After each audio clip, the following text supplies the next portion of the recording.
Yo, what's up, yo? This is Killer Priest, and I'm representing right now for Kofi Universe. That universe is the universe you should be in. YouTube salute.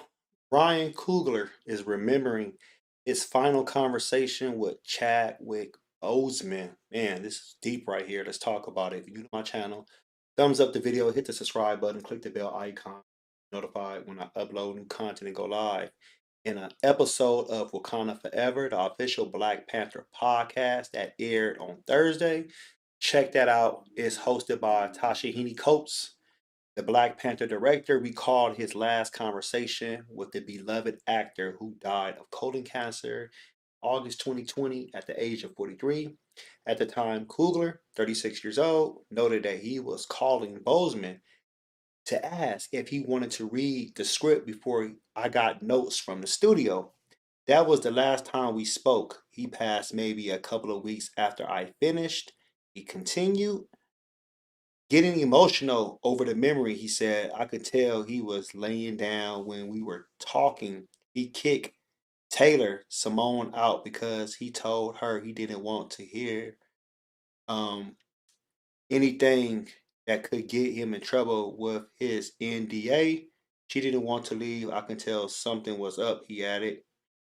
Coogler said that the late actor refused to read the script of the movie sequel, claiming he did not want to get in the way of the studio's notes. I found out later he was too tired to read anything, Coogler recalled. The final chat also included a conversation with Boseman's plans for his wedding, as he was talking about how many people were coming. According to Coogler, Boseman also asked Coogler about his kid after he wasn't able to attend Coogler's and his wife baby shower. In the following weeks, Coogler received a call from his manager, Charles King, to inform him about the death of Boseman. I didn't want to believe it, so I called Denzel Washington. I spoke to him, and we thought it might be a rumor, so I text Chad. I was in denial, he explained of the moment. Everything about Chad was unique, he continued. How he lived, how he died was unique. Um, he also talked about, man, like I said, you got to check out this podcast and this episode. It was real deep because he wanted to walk away from the entertainment industry as far as filming. He said he thought he could have never make another movie, especially a Black Panther movie, because it hurts so much, and how they develop a real friendship like brotherhood, and the idea of grief and intense emotion comes with everything with this. So it wasn't just like, oh, he was just an actor in the movie. We did a great job. No, they really had brotherhood because he was gonna come to Boseman's wedding, and Boseman's supposed to go to Coogler's baby shower. That's deep.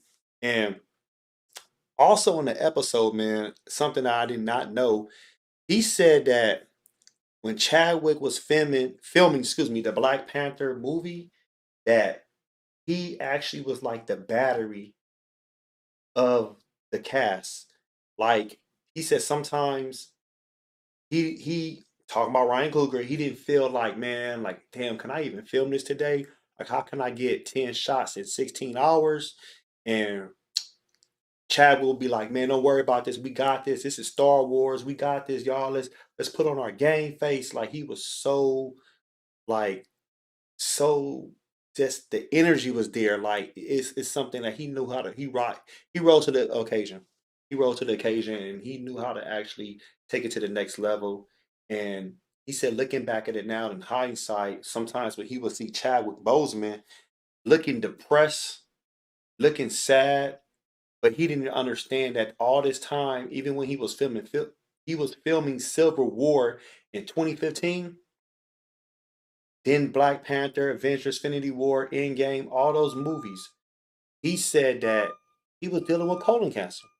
He was dealing with colon cancer, and that now it all makes sense. Like, okay, that's why he was depressed, but he gave it his all. He said all the fighting scenes, he was A1, as far as like doing all, not all the stunts, don't get me wrong, but the fighting scenes, that was all him, putting his heart in everything as far as like his lines, the accent, making sure it was down pat, helping other actors, making sure that their part was right, giving them advice, helping him sometimes as when he was directing Ryan Coogler and being behind the scenes. He said even before Black Panther came out, because he was like 10th on the list when it was filming Civil War. So when I mean 10th on the list as far as like the main actors everybody's thinking about, you're thinking about Robert Downey Jr., you're thinking about Chris Evans, you're thinking about um Tom Holland, all these other actors before him, Anthony Mackie. He said that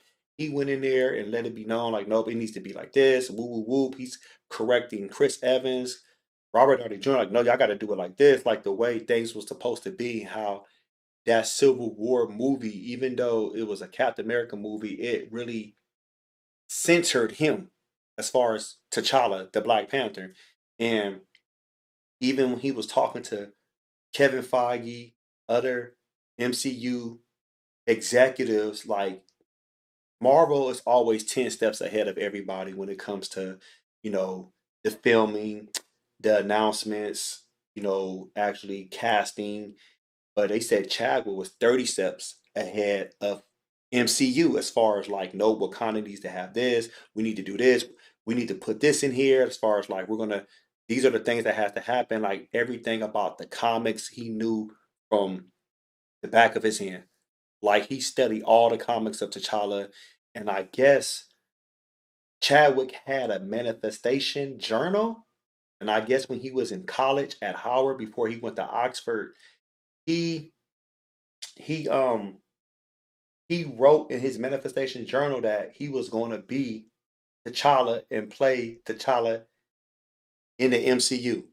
So he spoke that into existence. That's powerful as hell, man. That's powerful as hell. And Ryan's felt that no matter nobody that ever recasts T'Challa can ever, live up to who he is, because he was supposed to be T'Challa. Even though he's not here no more, he fulfilled a big destiny beyond being T'Challa, but playing so many prominent black figures in so many movies. So, man, know, I don't know. That was a powerful, powerful interview. Even Ryan Coogler cried, like he had to hold back because tears was coming down his eyes. I'm still about recast T'Challa. Will there ever be a better T'Challa as a replacing Chadwick Boseman? No, but I'm not looking for somebody to be better than Chadwick Boseman. I want somebody to be themselves, because this is the role selected, because it could have been somebody else. At the end of the day, things happens. I know we can't predict what's going to happen with the future of anybody while we're on this planet, but Chadwick wanted the role to continue. And it's not always about like, oh, let's just kill the character. No, we're not going to kill the character. You know, E-Man's from E-Man's review. He started the recast the T'Challa campaign. I support him. I support anybody else when it comes to that. Recast T'Challa. Let the legacy continue. And Chadwick Boseman, we support you no matter what. Even though you're not here physically, but spiritually, you're looking over everybody. Post your comments below.